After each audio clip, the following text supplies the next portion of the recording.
நம்முடைய பிதாவாகிய தேவனாலும் நம்முடைய இரட்சகராகிய இயேசு கிறிஸ்துவினாலும் உங்களுக்கு கிருபையும் சமாதானமும் உண்டாவதாக. கிறிஸ்து இயேசுவுக்குள் அன்பான சகோதர சகோதரிகளே, இன்று நாம் தியானத்துக்கு எடுத்துக்கொள்ள இருக்கிறதான வேதவசனம் எபிரேயர் 11:13 பூமியின் மேல் தங்களை அந்நியரும் பரதேசிகளும் என்று. ஆமென்.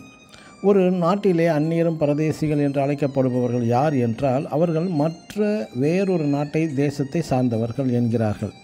உதாரணமாக, நாம் லண்டனோ, அமெரிக்காவோ, கனடாவோ, ஆஸ்திரேலியாவோ போன்ற பிற நாடுகளுக்கு நாம் செல்லும்போது அந்த தேசத்தில் நாம் அந்நியராக காணப்படுகின்றோம்.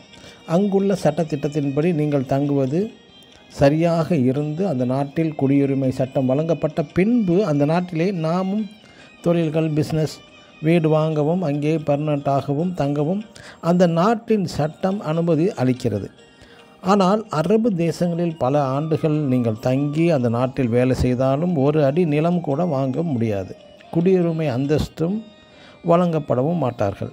இது போன்ற அரபு தேசத்தில் நீங்கள் அந்நியரும் பரதேசிகளுமாய் ஜீவித்த பின்பு ஒரு நாள் தங்கள் சொந்த நாட்டிற்கே திரும்ப வேண்டிய நிலை ஏற்பட்டு விடுகிறது.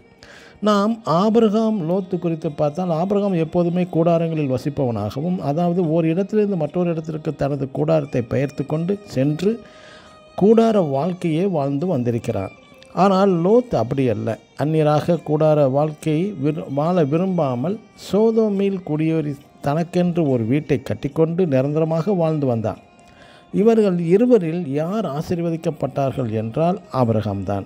ஆனால் லோத்தின் முடிவு மிகவும் வேதனை அளிக்கும் முடிவாக பரிசுத்த வேதம் நமக்கு குறிப்பிடுகின்றது.